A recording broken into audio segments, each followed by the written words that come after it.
desaparece, al menos formalmente. Y entonces eran los negritos los que tenían el poder sobre sí mismos, con gobiernos que teóricamente eran gobiernos libres e independientes. Entonces, ya no existía el imperialismo. Entonces se decía, no, el neoimperialismo. ¿Por qué? Porque aparece un imperialismo informal frente al imperialismo formal. ¿Esto qué era el imperialismo informal? Entonces aparece la siguiente idea. Hay un mecanismo de explotación de los países imperialistas sobre los países de la periferia o subdesarrollados, y ese mecanismo de explotación se hace por mecanismos económicos que no son directamente políticos o militares. Es decir, que siga habiendo colonialismo, pero ya formalmente no lo hay. Es lo que se llama imperialismo informal. Pero, ¿qué ocurre? Que cuando se mira la historia, todo imperialismo ha tenido fases formales y fases informales. En el sentido de que, por ejemplo, en el siglo XIX, Gran Bretaña controló prácticamente América del Sur y nunca tuvo una colonia y eran gobiernos formalmente dependientes. ¿Cómo controló? Controló, como siempre, mandando la sexta flota. En este caso no es la, sino su flota británica, que siempre andaba por allí, que te ponías tonto y te pegaban un bombazo. Pero en segundo lugar, por mecanismos económicos que formalmente no eran imperialistas, que eran la deuda, el control del comercio, etcétera, etcétera, etcétera. No sé si entendéis lo que quiero decir. Entonces, ¿qué ocurre? Que el imperialismo formal, o sea, el colonialismo formal, fue sustituido para los marxistas por un colonialismo informal y por un imperialismo informal que aparentemente había dejado de existir porque eran países independientes, pero que seguían entrando mecanismos que permitían transferir valor de la periferia hacia el centro. Eso se llamó neoimperialismo o neocolonialismo, que es las cosas que escucháis al Che o al Fidel Castro de los años 60 decía todo el mundo en la izquierda. Hay un neoimperialismo contra el neocolonialismo, contra el neoimperialismo. Y entonces aparecieron cosas que eran debates como el intercambio desigual, lo que luego fue el tema de la deuda en los años 70, es decir, distintas formas de expoliación, de robo, que hacían los países capitalistas de los países subdesarrollados, pero sin necesidad de meter la sexta flota o de intervenciones político-militares directas.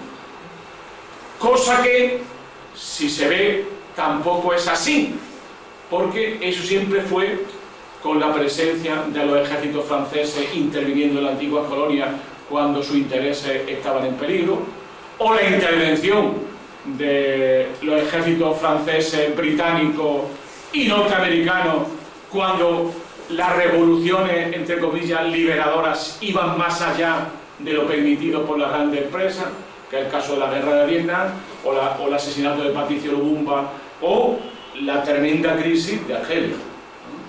Es decir, que, como siempre, el imperialismo formal e informal han estado bastante unidos en esta historia. Y llegamos al presente. Desaparece el término imperialismo. ¿Cuándo desaparece el término imperialismo? Cuando desaparece la Unión Soviética.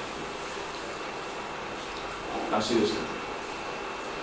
¿Por qué? Porque desaparece no solo el campo socialista, desaparece algo que muchos de vosotros sois muy jóvenes, no lo entendéis, pero otros sí, que era nada más y nada menos que el llamado tercer mundo. El tercer mundo existe porque había dos en pugna. Si los dos en pugna ya no hay, pues aparece el tercer mundo, que había sido el movimiento de los no alineados. El nombre ya era muy significativo, era la voz del tercer mundo, o sea, básicamente de los países subdesarrollados. Fijaros que los que encabezan eso es Nasser, Nehru, de la India, Nasser de Egipto, Nero de la India, Zhou Enlai de China y Tito. Y en un momento hasta Sukarno, el de Indonesia. Es decir, que ese tercer mundo era clave y era un territorio de confrontación entre la Unión Soviética y Estados Unidos, ¿no? Era la hegemonía sobre ese mundo. Cae la Unión Soviética y cae el tercer mundo, desaparece del escenario como tal. Y la palabra imperialismo y la lucha contra el neoimperialismo, contra el neocolonialismo, desaparece del lenguaje. Y aparece un término que es la globalización, que es como se viniese a decir, y de hecho todos lo decimos, que era como una nueva fase del capitalismo. Hasta llegar a Tony Negri y Michael Hart, donde al final dicen que ni una cosa ni otra, que aquí lo que hay es imperio. Pero la palabra imperio es para oponerle al imperialismo. No es la sucesora natural, sino para oponerle al imperialismo. Entonces, prácticamente desaparece el término, si alguien quiere un vasito de agua que lo agradecería, desaparece el término imperialismo de todo el combate. Y hay que globalización, ¿qué es eso de la globalización? Yo tengo escrito decenas de artículos dándole vueltas qué no es la globalización, qué es la globalización, qué de verdad es la globalización. Luego, al final, no hay ninguna novedad en la globalización. Esta es la tercera globalización, es lo que dice Samir Amin o Immanuel Wallerstein. Hay un lío morrocotudo, pero el concepto y el término imperialismo va desapareciendo del mapa. Pregunta.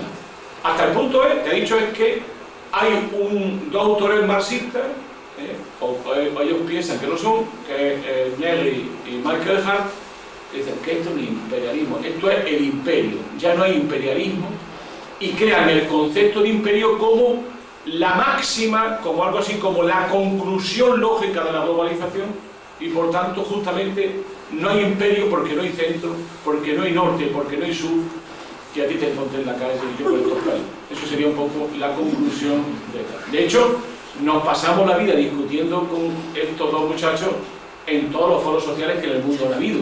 Yo me he metido como 3 y dándole vueltas qué importante es la globalización, qué importancia es la... Bueno, conclusión, desaparece. ¿Cuándo aparece el término imperialismo de nuevo? Cuando llegan los neoconservadores al poder en Estados Unidos, Bush, hijo, y cuando comienza la guerra de Irak.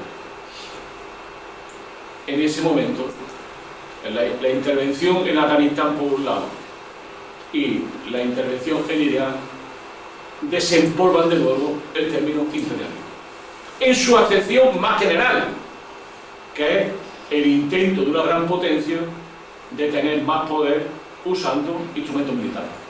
Así de simple y de concreto. Bueno, pues para ese contexto nace este libro de David Harvey que se llama El Nuevo Imperio. La primera cosa que hay que entender es que es un libro hecho por un autor muy competente, un gran geógrafo marxista, y un pico de marxista porque el libro tiene una gran ortodoxia doctrinal, muy curioso. Porque suele ocurrir esto, porque Harvey es británico, pero vive en Estados Unidos desde hace muchísimos años. Y Harvey es básicamente un geógrafo marxista muy competente y urbanista. Y por tanto ve el marxismo y la tradición marxista desde una óptica donde el marxismo siempre ha sido muy minoritario, ¿no? Y donde él ha tenido que crear en gran parte la doctrina sobre este tipo de cosas, ¿no? Entonces, la primera cuestión que hay que entender es que estamos ante el libro de un marxista holista, en el sentido de que es un marxista que sabe de todo, ¿no? Que sabe de ecología, que sabe de antropología, que sabe de economía y tal, y que además es muy marxista. Entonces, este Harvey, con la palabra el nuevo imperialismo,